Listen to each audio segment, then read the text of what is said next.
The most powerful thing you can do when someone disrespects you is absolutely nothing. I know that sounds backwards, maybe even dangerous.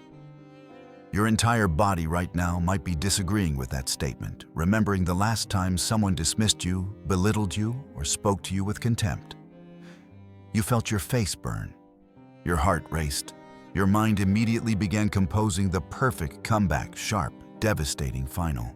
And then, at 3 in the morning, you were still rehearsing that response, thinking of better words, angrier words, words that would make them understand, make them hurt, make them see what they'd done. You replayed the scene 100 times, each version slightly different, but always ending with you victorious and them apologetic. But here's what nobody tells you: that entire mental cycle, you lost the moment it began.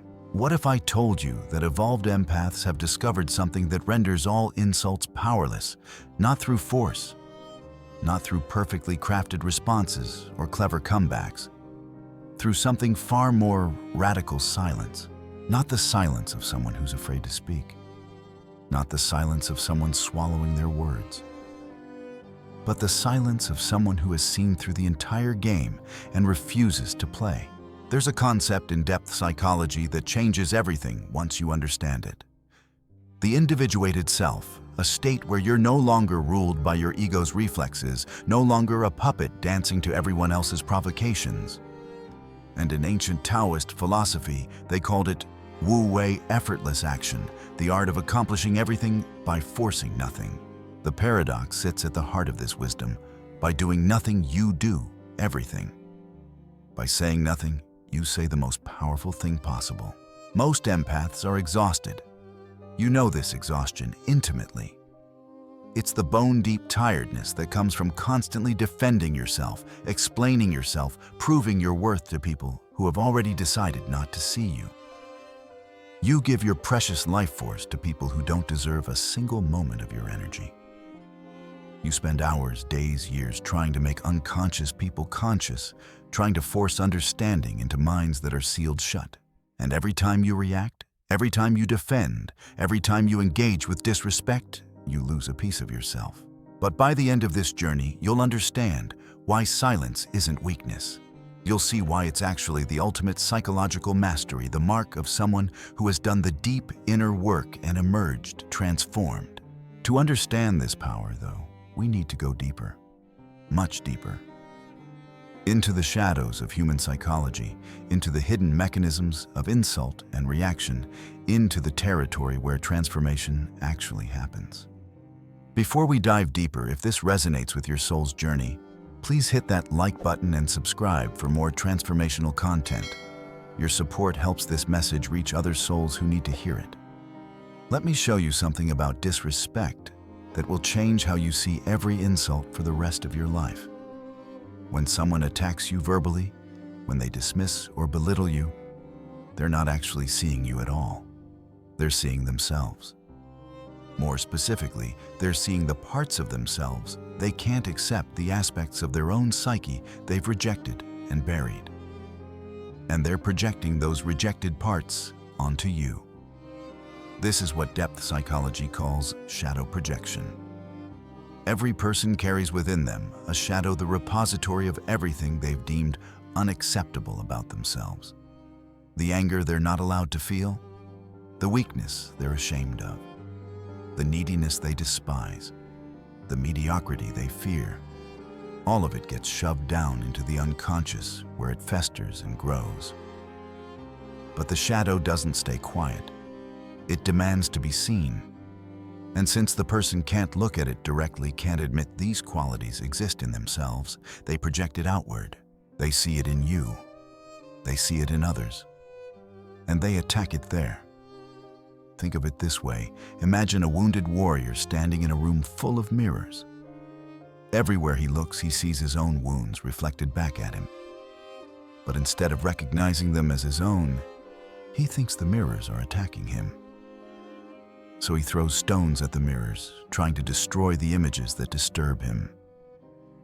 He never realizes he's at war with his own reflection.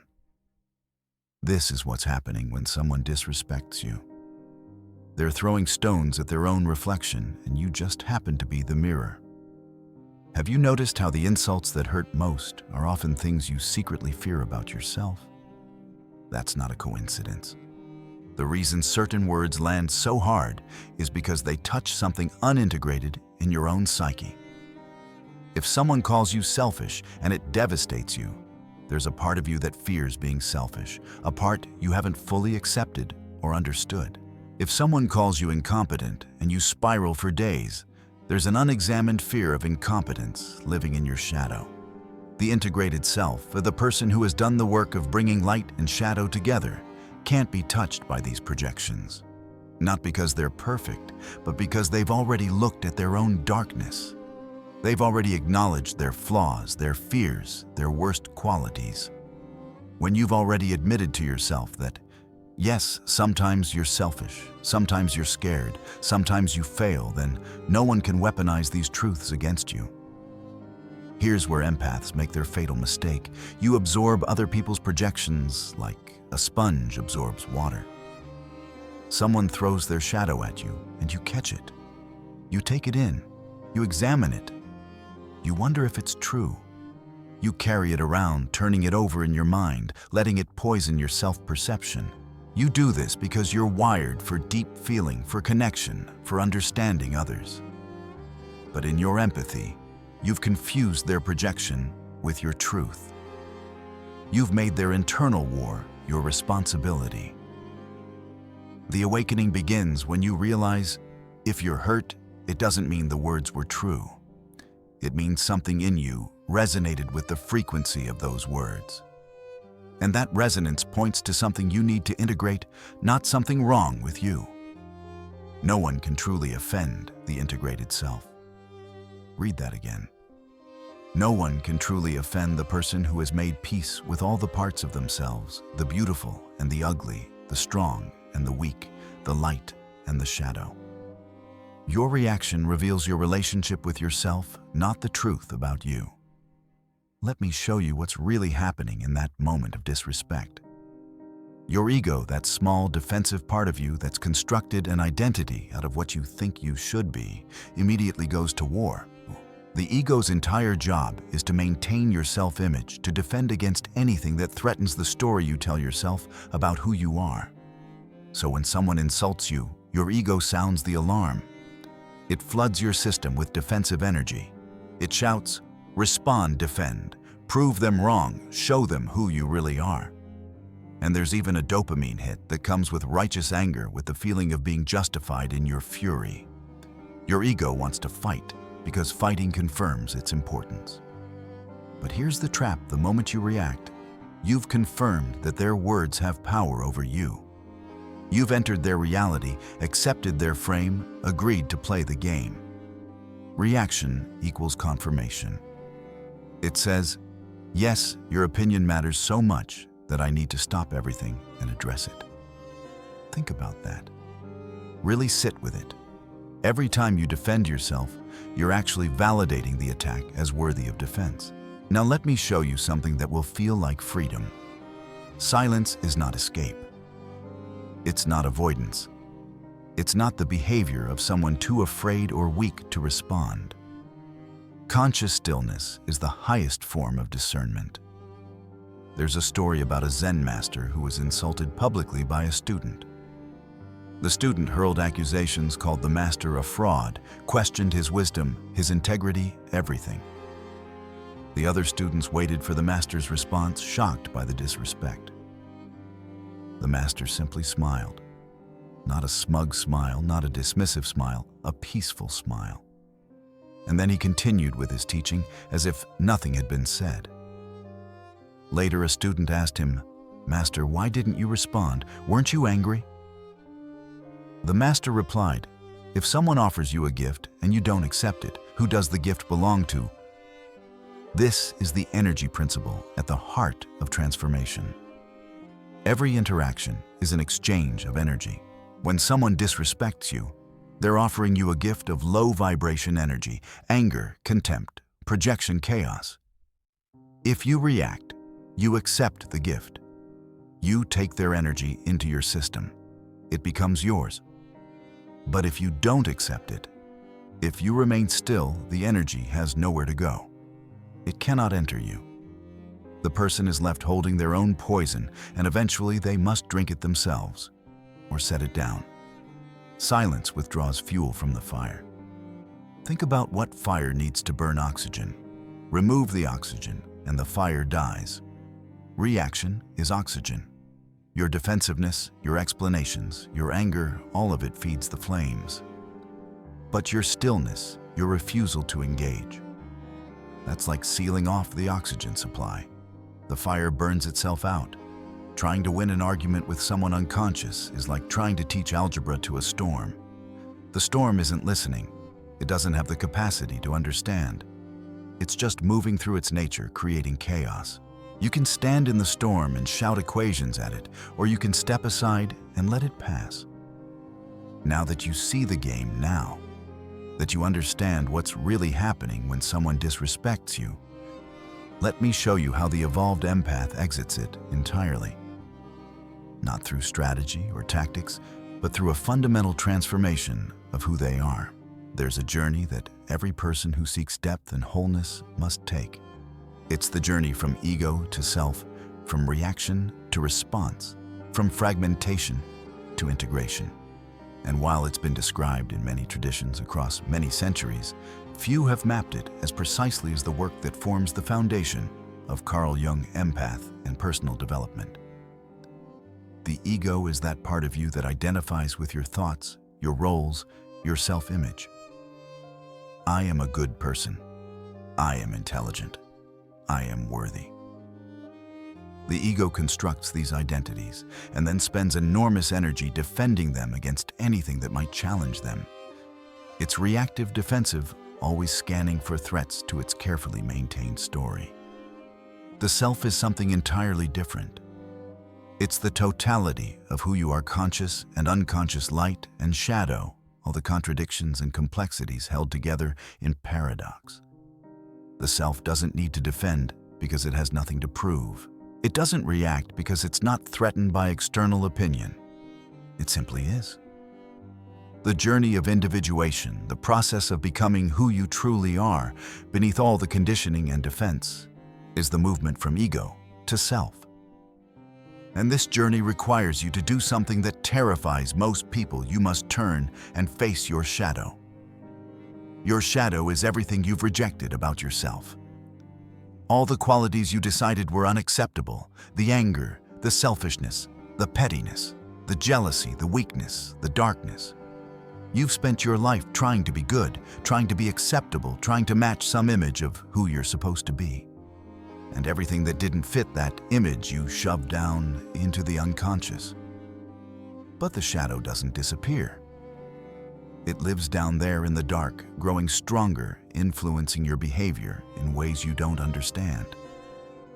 And here's the paradox that changes everything. The only way to become free from your shadow is to accept it, to bring it into the light, to say, yes, this is also me. When light and shadow reconcile, when you acknowledge that you contain both kindness and cruelty, both wisdom and foolishness, both strength and weakness, you become whole. And wholeness makes you unshakable. Think about it practically. If you've already admitted to yourself that sometimes you're selfish, that sometimes you fail, that sometimes you're afraid, then when someone hurls these accusations at you, they hit nothing. There's no hidden wound to strike. You've already looked at these parts of yourself with compassion. You've already integrated them.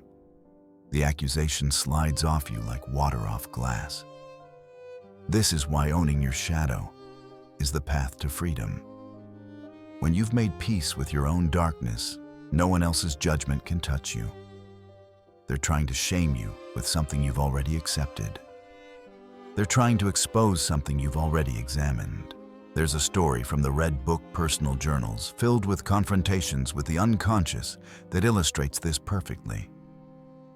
There was a period of descent into the darkness of the psyche, meeting all the rejected parts, all the shameful thoughts, all the unacceptable feelings. And instead of running, instead of defending, there was a choice to sit with it all, to dialogue with it, to understand it. That's the work. Not to become perfect, not to eliminate the shadow, but to integrate it, to become whole enough that external judgment loses its power. Now let me show you the Taoist side of this transformation, because it adds something essential to our understanding. Wu Wei means effortless action or non-doing. But it's not about doing nothing, it's about acting in harmony with the natural flow of things, without force, without resistance, without struggle. There's a famous teaching, the person aligned with Tao is like water. Think about water. It's soft-yielding, seemingly without strength. You can push your hand through it effortlessly. But nothing in nature is more powerful than water over time. Water doesn't fight the rock. It flows around it. Yet given enough time, water wears down. Every rock reshapes entire landscapes, carves canyons through mountains. Water doesn't win through force. It wins through patience, through yielding, through following its nature. When your mind is like water, calm, clear, reflective, no insult leaves a mark. Someone throws a stone into calm water and ripples form. But watch what happens. The ripples dissolve almost immediately. The water returns to stillness. The stone sinks to the bottom, and the surface reflects the sky again, as if nothing ever happened. This is the state you're moving toward. Not a state where you suppress emotion or pretend not to care, but a state where you're so centered, so clear, so aligned with your deepest nature that disturbance cannot reach you. The insult comes, creates a momentary ripple, and dissolves. Your essential stillness remains. And here's what's crucial to understand. This isn't a tactic. It's not something you do. It's who you become through consistent inner work. You're not using silence as a weapon or a strategy. You're not thinking, I'll be silent to show them I'm above this. That's still ego, still reaction, just disguised as spirituality. True Wu Wei emerges naturally when you've done the work of integration. You don't choose to be silent in the face of disrespect. You simply find that you don't need to respond. It's not a decision, it's a state of being. You've moved from, how should I respond, to, why would I need to respond? Let me walk you through the 3 stages of this transformation, because understanding the path helps you navigate it. Stage 1. From reaction to awareness. The first stage is simply catching yourself. You're insulted, and the impulse to defend surges through you like electricity. Your jaw clenches, your heart pounds, your mind races to form a response. This is automatic. This is your nervous system doing what it's been conditioned to do for decades. But then, and this is where transformation begins, you pause, you take 3 breaths, and you ask yourself one question. What in me was touched? This single question breaks the spell. It shifts you from unconscious reaction to conscious awareness. Instead of immediately defending against the external attack, you turn inward and investigate your internal response. What button did they push? What fear did they activate? What part of me feels threatened? Let me give you a real example. Someone says, "You're so sensitive. You overreact to everything." Your first impulse is to defend, "I'm not overreacting. You're being cruel and then gaslighting me about it." But if you pause and ask, what in me was touched, you might realize I have a deep fear that my sensitivity makes me weak. I've spent my whole life trying to prove I'm strong enough, tough enough, not too much. This comment hit that wound. That awareness changes everything. Suddenly, this isn't about them anymore. It's about you and your relationship with your own sensitivity. It's about an unintegrated part of your psyche that needs your attention. The insult becomes a teacher.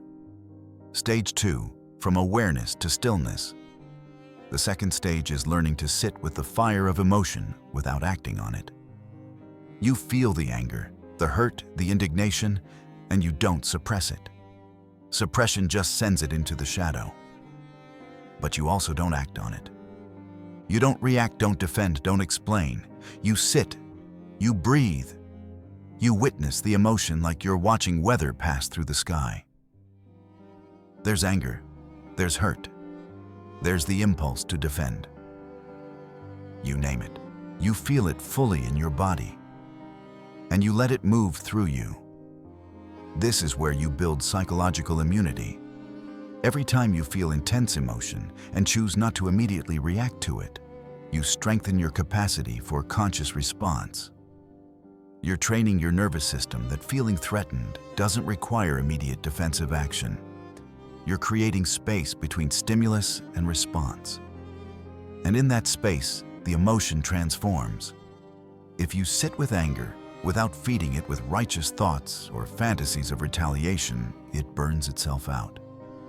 The fire becomes smoke, and then the smoke dissipates. What remains is clarity. This practice comes from active imagination, a technique for dialoguing with the unconscious. When a strong emotion arises, you can sit with it and ask, "What are you trying to tell me? What do you need me to understand?" The emotion isn't your enemy. It's a messenger. And when you listen to it, instead of acting on it, you receive its wisdom. Stage 3. From stillness to Wu Wei. The final stage is the one you're aiming for, though it may take years to fully embody.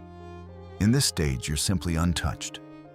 Not because you're numb or dissociated, but because you're so integrated, so whole, so at peace with all parts of yourself that external opinion has lost its power to disturb you. There's no effort to forgive, no mental work of rising above, no performance of spiritual superiority.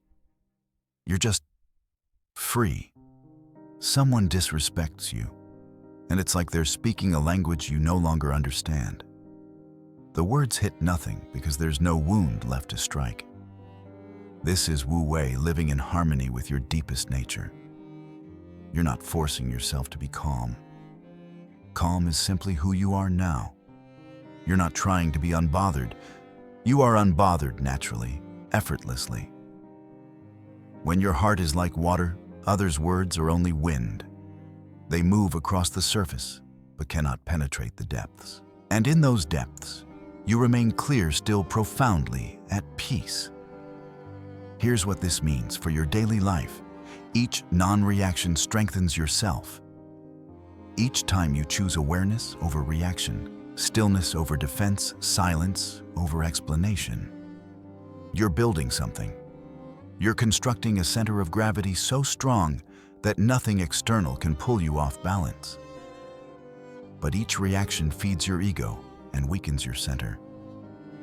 Each time you defend, explain, prove, justify, you're reinforcing the belief that your worth is up for debate, that external validation matters, that you need others to see you correctly. The choice is yours in every moment. What are you building? What are you becoming? Now let's talk about what this actually looks like in real life. Because philosophy is beautiful, but transformation happens in the specific messy moments when someone looks you in the eye and disrespects you. That's where the rubber meets the road. When someone insults you, there's a particular kind of silence that embodies this evolved state. Some might call it contempt, though that word needs clarification. You're not holding contempt for the person. Contempt for humans is toxic and keeps you entangled. You're holding refined discernment about the frequency of the interaction. Let me explain. Imagine you're walking down the street and someone is screaming incoherently, completely lost in their own chaos. You don't stop to engage with the screaming. You don't take it personally. You don't try to reason with them or defend yourself against whatever they're yelling. You simply recognize that this is a low-frequency interaction, and I'm choosing not to match that frequency. That's the distinction. You're not above the person, you're above the game. You're not better than them, you're simply at a different vibrational state, and you're protecting that state. When you remain silent in the face of disrespect, you're making a quiet declaration. This energy is not worthy of my engagement. not because you're judging them, but because you're honoring yourself. You're recognizing that your life force, your attention, your emotional energy, these are precious resources. And you're choosing not to spend them in places where they'll be wasted. There's an observation about consciousness that's worth considering. The higher the consciousness, the less it argues. The more integrated you become, the less you need to convince anyone of anything. You've stopped trying to make unconscious people conscious. You've stopped explaining yourself to people who aren't capable of understanding. This isn't arrogance. It's acceptance. Some people are deaf to certain frequencies of truth. Not because they're bad or wrong, but because they're not ready. They're not there yet. And explaining to someone who can't hear you is like pouring water into a cup with no bottom. It just drains your energy with no result. There's a story about a teacher who used to engage in long debates with skeptics, trying to prove spiritual truths through logic and argument. For years, this teacher poured energy into convincing closed minds to open. Then one day, after a particularly exhausting argument, the teacher had a realization: I'm not teaching them. I'm performing for myself. I'm trying to prove I'm right because I still need external validation. From that day forward, the teacher stopped arguing. When someone challenged fundamental truths, then the teacher would simply smile and say, "Perhaps you're right." Not sarcastically, genuinely, because it no longer mattered what others believed. The teacher's knowing was complete and it needed no defense. That's the freedom waiting for you on the other side of this transformation. Let me walk you through some specific scenarios because I know you're thinking, but what about when? Scenario 1. When family disrespects. You family wounds cut deepest because they touch our earliest programming. When your mother criticizes you, when your father dismisses you, when your siblings belittle you, it hits the child within you who needed their approval to survive. Here's the practice. Before you see family, ground yourself in your adult self. Remind yourself, I'm not the child anymore. Their approval is not necessary for my survival. Their opinion is their projection, not my truth. During the actual interaction, when the disrespect comes, your body will react. Your stomach will clench. Your throat will tighten. Old defensive patterns will surge up. This is normal. This is decades of conditioning. Breathe into your body. Feel your feet on the ground. Silently repeat, I am centered. I am whole. This cannot touch who I really am. And then, and this is the hard part, you stay silent. You don't defend. You don't explain. Maybe you nod slightly. Maybe you say, I hear you, mess, in a neutral tone. But you don't engage the content. You don't try to change their mind. You simply endure the moment with dignity. Later, when you're alone, you process. You feel the feelings that came up. You journal about the old wounds that got activated. You give yourself the compassion you wanted from them. This is the work processing alone instead of defending in the moment. Scenario 2. Workplace disrespect. The workplace is tricky because silence can sometimes be strategically misread as agreement or weakness in professional settings. So you need nuance here. When a colleague or boss disrespects you, distinguish between legitimate professional feedback and personal attack. If it's feedback about your work, even if delivered poorly, there might be something useful there. You can acknowledge it professionally. I'll look into that. Thanks for flagging it.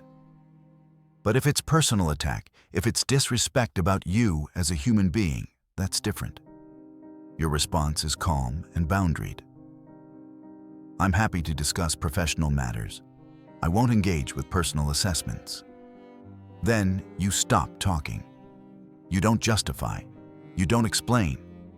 You've stated your boundary, and now you hold it with silence. The key is that your emotional state remains neutral. You're not seething internally while performing calm externally. You're genuinely unmoved because you recognize the attack as projection. You remain professionally present while being personally disengaged. Your body language speaks when your mouth doesn't. You stand straight. You maintain neutral eye contact. You don't shrink or apologize with your posture. Your physical presence says, "I am unmovable." Scenario 3. Intimate relationship conflicts. This is perhaps the hardest arena because you love these people. When your partner disrespects you, your entire attachment system activates. You need them to see you understand, you validate you. The urge to make them understand is overwhelming. But here's the crucial distinction: healthy communication is different from ego defense. In a healthy relationship, you can express impact.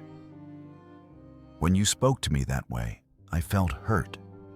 That's vulnerable sharing, not defensive reaction. But if you find yourself trying to prove your worth, trying to convince them you're not what they accused you of, trying to change their perception through argument, that's ego defense. That's the old pattern. The practice in intimate relationships is to notice when you've shifted from vulnerable sharing to defensive proving. The moment you catch yourself building a case for why you're not what they said, stop. Breathe. Come back to center. Sometimes the most powerful thing you can do in a relationship conflict is simply say, "I need some time to process this," and then walk away. Not with anger, not slamming doors, with dignity. You remove yourself from the low-frequency interaction so you can return to center. And here's the deeper truth: if someone you love consistently disrespects you, your silence becomes information. It shows you whether they can meet you at a higher frequency or whether this relationship is asking you to betray yourself to maintain it. Scenario 4. Public or social disrespect. Online attacks, unexpected confrontations in social situations, public criticism. These activate shame and the need to defend your reputation. Everyone is watching. You want to set the record straight. But evolved empaths recognize most witnesses don't care as much as you think they do. And those who matter will see your character through your response or non-response. Dignity speaks louder than defense. When someone attacks you publicly, the most powerful response is often no response at all. You become the eye of the storm. Chaos swirls around you, but you remain still, present but untouchable. Your silence does something interesting to observers. It makes them curious. They start to wonder, why isn't this person defending themselves? Are they afraid, or are they so secure that they don't need to? Your neutral presence, not angry, not smug, not performing spirituality, answers that question. You're simply beyond it. And that's more powerful than any comeback. Now let me give you daily practices that build this capacity, because this isn't something you suddenly master in crisis moments. It's built through consistent small practices. Before the world makes its demands, connect to yourself. Sit quietly for 10 minutes, not to meditate on emptiness, but to dialogue with your deepest self.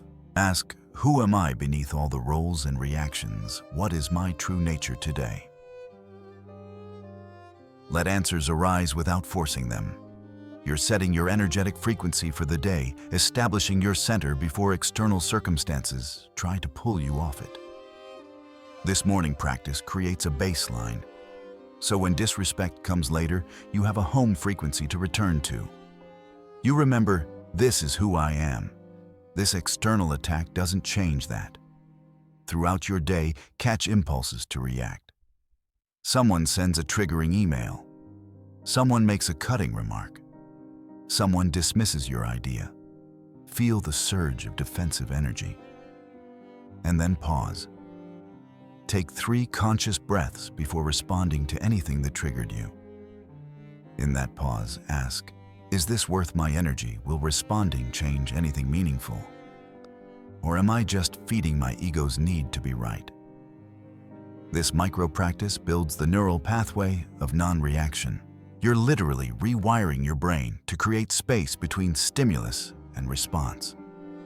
At the end of each day, review your reactions and non-reactions. When did you react unconsciously? When did you pause?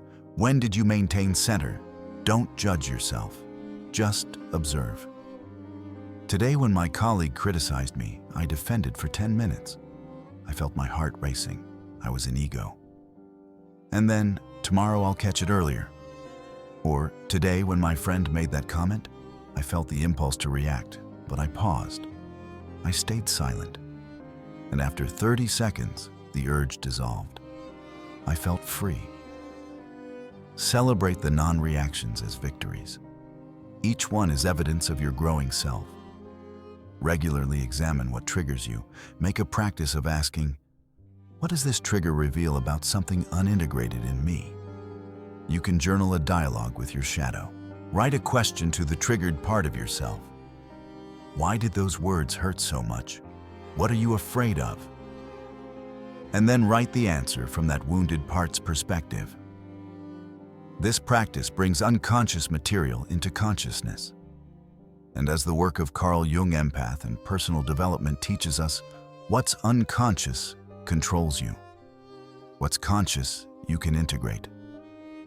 Now let me address the real challenges, the objections your mind is already raising. But won't they think I'm weak if I don't defend myself? Let them think whatever maintains their narrative. People will interpret your actions through their own level of consciousness. Someone operating from ego will see your silence as weakness or fear. Someone operating from self will recognize it as strength. Here's the liberating truth: you cannot control what others think. You never could. Trying to manage their perception by defending yourself is an exhausting, impossible task. The moment you release that need, you're free. Your strength isn't proven through reaction.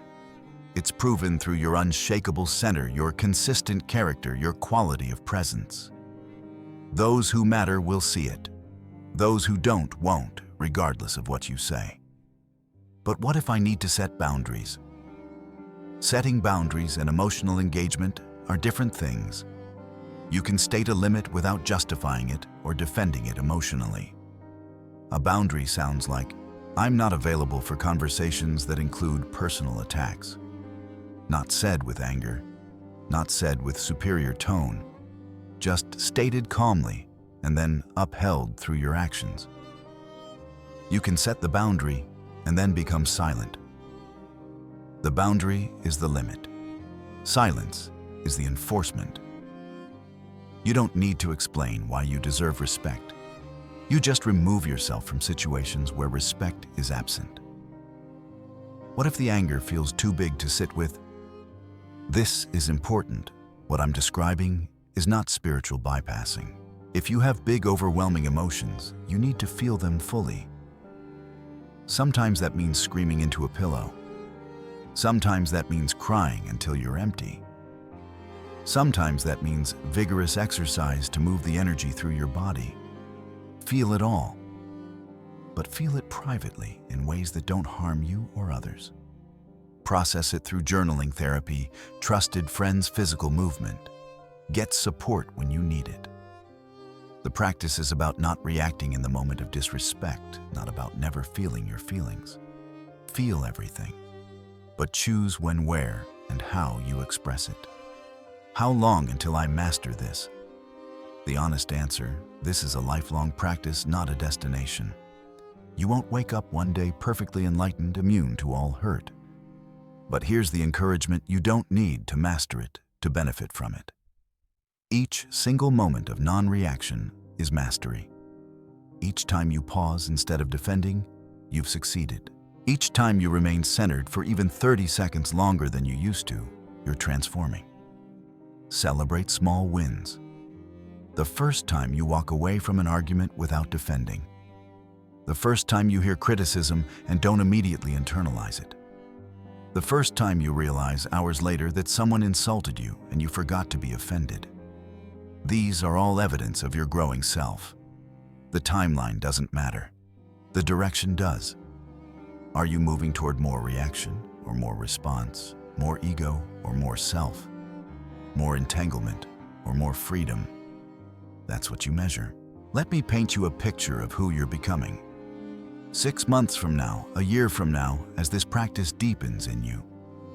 Someone says something disrespectful, and before you even consciously think about not reacting, you notice it didn't land.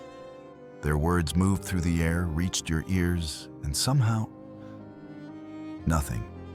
No tightening in your chest, no defensive thoughts, no replay in your mind later. It's like they spoke a language you no longer understand. You're not performing calm. You're not trying to be unbothered. You're genuinely, naturally free from the impact. And it surprises even you. This is the sign of true transformation when the practice becomes your nature. When what once required enormous effort happens effortlessly. When you're more sensitive than ever to subtle energies, yet less affected by crude attacks. It seems paradoxical, but it's true. As you integrate your shadow and develop yourself, you become more empathic, feeling more attuned, but simultaneously less vulnerable to being knocked off center. Your capacity to feel increases, while your need to react decreases. You'll notice other signs of this evolution. The window between trigger and center shrinks. You used to spiral for days after being disrespected. Then it was days, then hours, then minutes. And eventually, you catch yourself in seconds. The trigger still happens, you're human, but you return to equilibrium so quickly it barely registers as a disruption. And one day, you'll experience this. Someone insults you, and you're already free before you even remember you have a practice. It's just who you are now. The teachings about integrating our shadows, developing consciousness, and personal transformation through depth psychology have become your lived reality, not concepts you're trying to apply. This is the liberation waiting for you. No longer living in reaction to the world. No longer giving your power away to every person who speaks carelessly or cruelly. No longer constructing your self-worth from others' opinions or defending against their judgments. You're dwelling in yourself, walking through life with an inner stillness that can't be disturbed by external chaos. You've become the centered point in a spinning world. And here's what happens around that centeredness: other people feel it. They might not consciously understand what's different about you, but they sense it. Your calm becomes contagious. People actually calm down in your presence. It's a strange phenomenon. Someone comes to you agitated, ready for conflict, throwing their chaos at you. And you remain still, present but unmoved. And somehow, without you doing anything, their energy shifts. The storm runs out of fuel. They either escalate to the point of absurdity, making their unconsciousness obvious to everyone, or they settle down. You become the still point in other storms. Not through effort, not through trying to calm them, simply through being unshakable yourself. This is how your transformation ripples outward. You're not just healing yourself. You're changing the energetic quality of every interaction you're part of. You're demonstrating that it's possible to be present with chaos without becoming chaotic. To witness others' pain without taking it on. To love people without needing them to be different. Your life choices start emerging from intention rather than reaction. You used to decide based on avoiding conflict, seeking approval, proving yourself, or reacting against expectations. Now decisions come from a deeper place. What is true for me? What aligns with my nature? What serves my growth and the highest good? You're no longer living to be right. You're living to be true. And there's profound freedom in that shift. You don't say, "I forgive," because there's nothing to forgive. No wound was created in the first place. You don't try to let go because you never grasped it. You don't need to prove your strength because you've become it so naturally and completely that proving anything seems absurd. When you no longer need to control how others see you, when you no longer need to win arguments or change minds, when you no longer require external validation to confirm your worth, you become free within the world. Not free from the world, but free within it. This is the Taoist understanding. You're still here, still engaged with life, still in relationship with others. But you're no longer entangled. You're like water flowing with life, adapting to circumstances, yet never losing your essential nature.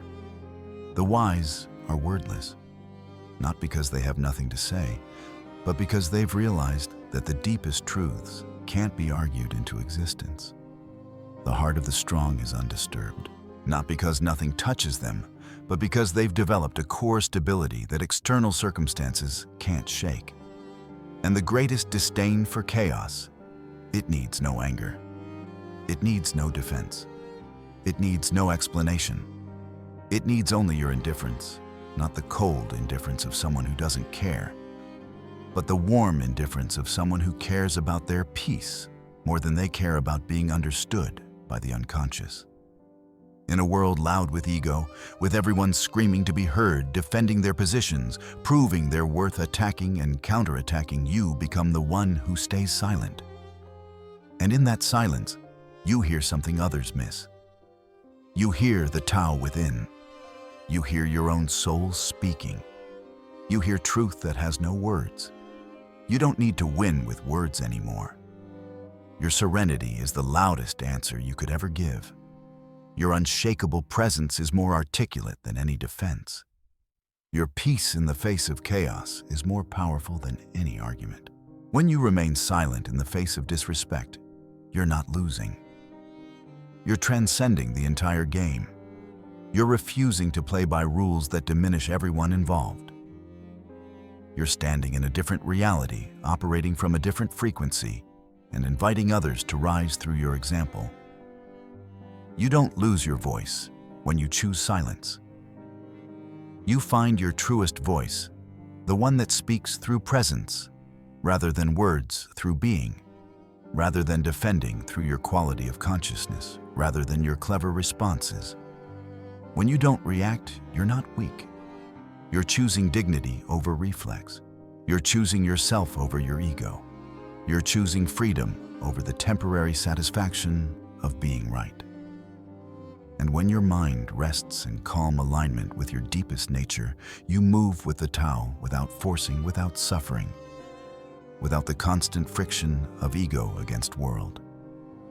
You are yourself, free, lucid, serene amidst the chaos. This is not a destination you arrive at and then you're done. This is a way of being that deepens infinitely. There will still be moments when you react. There will still be triggers that catch you off guard. There will still be growth edges and new layers of shadow to integrate. But the direction is set. You're on the path. And each step makes you more solid in yourself, more free in your being, more at peace in your existence. The journey continues beyond this moment. Every insult you encounter from this day forward is an opportunity to practice. Every moment of disrespect is an invitation to remember who you really are beneath the reactivity. Every trigger is a teacher showing you what still needs integration. You're not alone in this evolution. There are others walking this path, conscious empaths who've chosen inner peace over external validation, depth over surface being, over performing. We recognize each other by our stillness, by our refusal to engage with chaos, by our commitment to remain true to ourselves even when the world demands we defend, prove, or fight. This is a revolution of consciousness, one person at a time. And it begins with the radical choice to disarm disrespect not through better arguments or stronger defenses, but through the profound power of conscious silence. So I'll leave you with this truth to carry forward. The most powerful thing you can do when someone disrespects you is absolutely nothing. Not because you're weak or afraid or unable to respond, but because you've become so strong, so integrated, so whole, that nothing outside can disturb what's within. In silence, you are free. In stillness, you are powerful. In your centered self, you are home.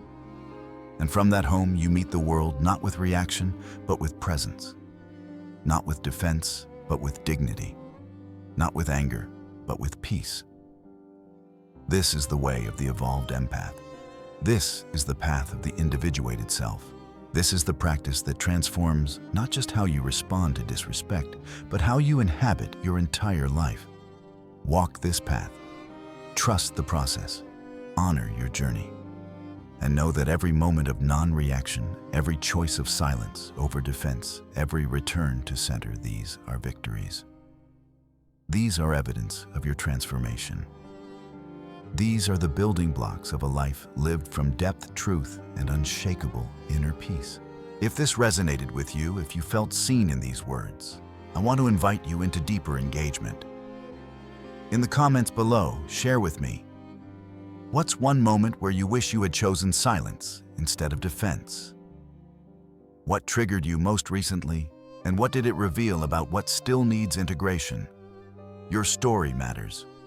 Your journey matters. And sharing it not only helps you process, but creates connection with others walking this same path. If you know an empath who's exhausted from defending, explaining, and proving their worth, share this with them. Sometimes the most loving thing we can do is reflect back to someone that there's another way. And subscribe to this channel if you want more content that doesn't just inform, but transforms. Content that challenges you to go deeper, to question your patterns, to evolve beyond reactive living into conscious being. We're building a community here, a people committed to inner work, to psychological depth, to becoming whole. Let's continue this journey together. Let's support each other in choosing silence over reaction, presence over defense, and self over ego. Because the world doesn't need more arguments. It needs more people who found peace within themselves and can therefore be peaceful presences in the world. Thank you for being here. Thank you for doing this work. Thank you for choosing evolution over ego. The path continues, and you're exactly where you need to be.